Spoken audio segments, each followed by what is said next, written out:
Now we've got some glitz and glamour for you. I am joined here in the studio by this year's Miss World, who was crowned at the weekend in Bali. This year's pageant, though, did cause quite a stir in Indonesia because of protests from conservative Muslim groups who complained that the competition was immoral and pornographic. Well, before we speak to Miss World 2013, let's take a look at that winning moment. The winner of Miss World 2013 is...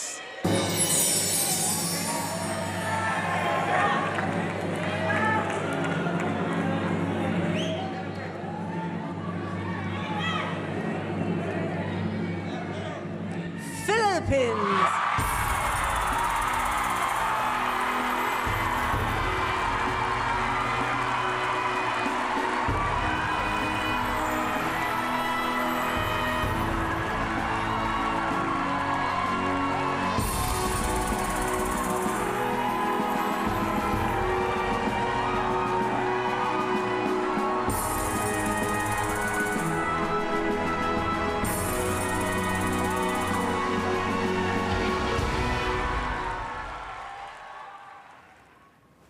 Well, I am joined here in the studio by Miss Philippines, Megan Young, crowned, as you can see, the new Miss World.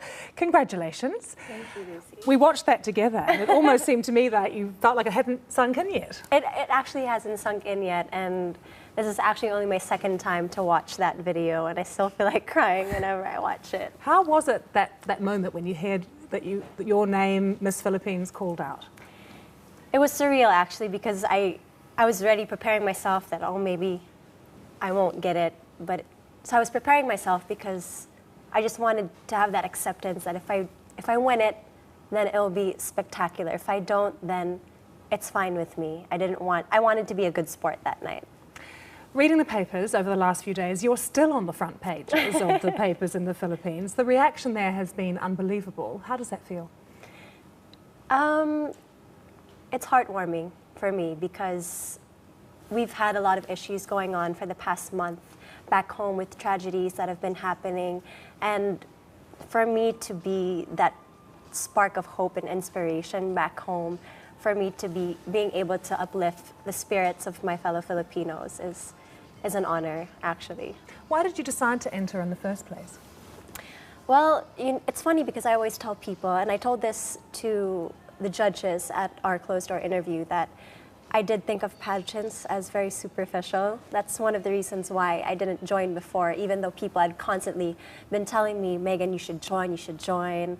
But I didn't see any essence in me joining that. What would I get out of it? What would be my purpose in it? And I stumbled upon Miss World because I have been hearing about it for a time. And the fact that its main focus is charities, which is the beauty with a purpose, really hit me, because then I knew that maybe that was what I wanted, and it wasn't about the glitz and the glamour at all. It was more about how you were as a person. Because some people question the place of Miss World now in the modern world that we live in. Do you think it is still relevant? I think it is. I think it is still relevant. No matter where you go, no matter what time you are in the world, people always need help. They constantly need help, and that is what the purpose of Miss World is. It's to reach out to people, to reach out to the less privileged. And my goal this year is to not only do that, but to let people know what they can do to help as well. So how do you take criticisms from those like the hardline Muslims in Indonesia, which meant that it was moved to Bali, the competition this year, to those that say, look, this is just a competition, as always, that objectifies women and holds up beauty and youth as being the most important things? Well, first of all, you can't please anyone. That's one fact that we probably know in this day and age. And that's my goal this year. My goal this year is to prove to people what Miss World does, what is its purpose. And that is, like I said earlier, it's about helping other people and reaching out. And yet you have to be fair, you have to be young and beautiful to be Miss World and help other people. Well, that is beauty with a crucial purpose. to the whole thing, beauty with a purpose. Beauty with a purpose, yes. In the Philippines in particular, there are big issues facing women there. You know, Yes. everything from extreme poverty to lack of access to contraception to the Filipino women who work overseas and are abused. I mean, do you feel that there are particularly things that you can do in the Philippines to help? Well, I always say you can do it big or small, in small ways. And it's great to start small because you have that foundation of getting to where you want to be. And I think I'd rather start small and helping encourage people and putting that hope that there's a tomorrow, that they don't have to suffer, that they don't have to think negatively. It's always that positive outlook that gets people to evolve. You're going to be part of our 100 Women series that we're having here on BBC World News soon. And I have to say, one of the statistics that's come out of that is actually that the Philippines is one of the countries in the world where men and women are most equal, which I was not so surprised about, but it was a good statistic. Did you feel that when you were growing up? Well, one thing I can assure you is that I did not feel that there was a difference between, that there was a superior between men and women. And I find that really great because, we're actually, they make us grow up in a way that it's based on skill. If you can do something, if you can show people that you're capable of doing something, then you'll succeed in life. It's not about who you are, like if you're a man or woman, or if you have different preferences in life, or if you live a certain way in life. It's about how you can achieve things.